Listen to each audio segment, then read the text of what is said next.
Self-hatred is siding with your traumatizers. Self-hatred is siding with your abusive parents. Self-hatred is internalizing the message that there is something inherently defective and wrong with you. And it's a lie. Self-hatred is hating the beauty within you. And if you hate yourself, well, probably at some level it's allowing you to stay in your screwed up family system.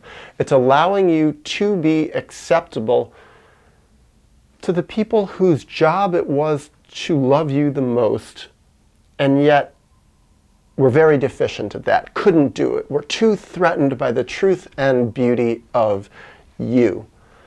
And so they hated you, but they didn't admit it. They said, oh, we love you in this way or that. Or maybe they even did admit it. That's the sicker thing. Either way, children, especially when they're very young, can't really believe that their parents hate them. Some part of them has to turn that hatred inward toward self-hate to make themselves be more acceptable to their parents. They have to believe that their parents love them, because they have to find some way to get nurturance from their parents. Because if they don't get nurturance, even some tiny little threads of nurturance, little crumbs of nurturance, they will die. Human infants, human babies, human children are the most dependent, vulnerable beings in the universe.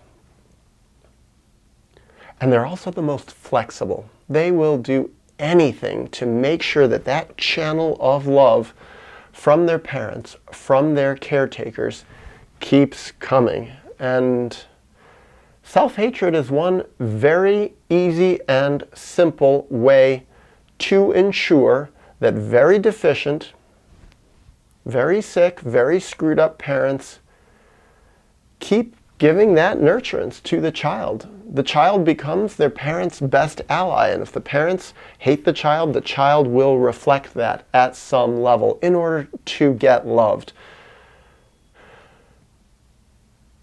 Of course it's confusing for the child, because they have to reject their true self. They have to reject their instincts. They have to reject their feelings. They have to reject the truth that is their inherent gift.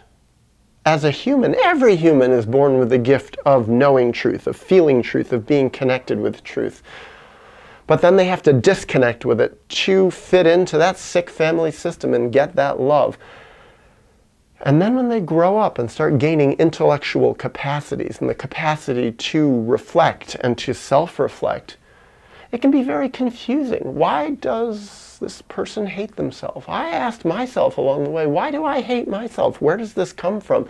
And I see people asking themselves, why do they hate themselves? Why are they their own worst enemies? Why are so many people, most people out in the world, why are they their own worst enemy? And if I ask people that, because sometimes I do, why do you think that is? A lot of times people really don't have an answer. They don't have a good answer. Yet, when we connect with our childhood, connect with the truth of who our parents really were, their strengths and their weaknesses, especially their weaknesses, because a lot of times it's pretty easy to see our parents' strengths. That's allowed in the family system. It's allowed to see your parents' goodness and their good qualities. What's not allowed is the other side, the really negative lies, the pain, the trauma, the violence, the violations, the perversity, the dishonesty. When people are able to connect with both of those in a balanced and healthy way, it's a lot easier to see where we got the modeling for self-hatred. And the cure? The cure for self-hatred? Well, for starters, just understanding where it came from is a huge step forward, an evolutionary step forward, right out of the family system. One of the basic things that keeps self-hatred permanently in place is to deny where it even came from. if we deeply have the embedded belief that there is something defective with us at our core, that we were born defective, that we're a bad seed, that there's something just inherently deformed about us, disordered about us, that we have a biological problem, well, that's safe.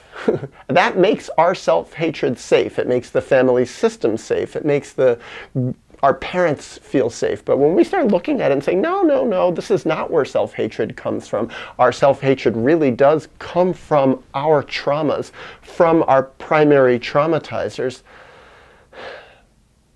That's the beginning to saying, okay, now I can do something with this self-hatred. And then what comes next is, well, a big part of it can be getting away from these very people and going within more.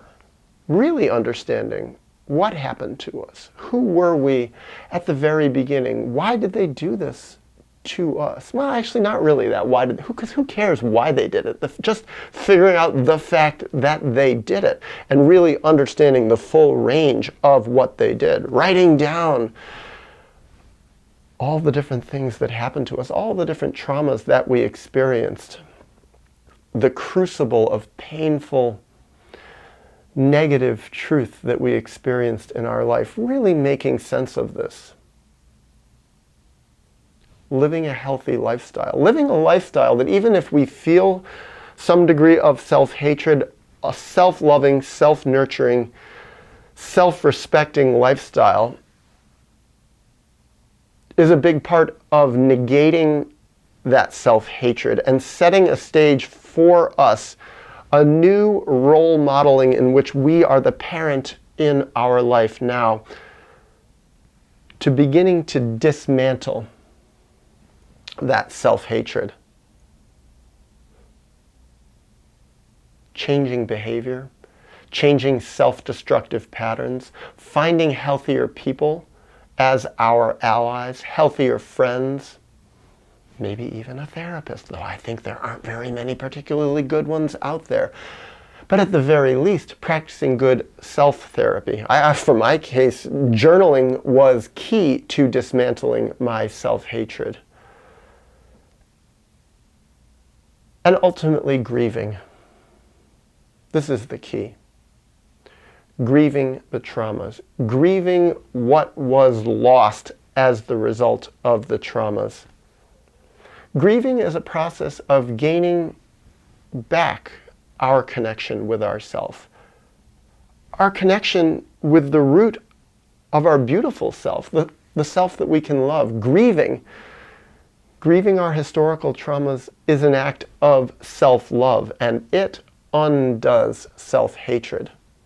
And it's a long, long, long, painful, painful, painful process. It's not something that can happen quickly. It's not something that we want to happen quickly. There is no drug that can provoke us to do a massive amount of healing. Yes, little bits and pieces here and there, but I think when we start taking drugs to do healing of our traumas, we send ourselves a bad message that our self-love alone and the long, slow, persevering and patient process of healing is not the way, and it is the way. Slowly, bit by bit, grief by grief, tear by tear, we can dismantle our self-hatred, heal, evolve, grow, and transform our self-hatred into self-love.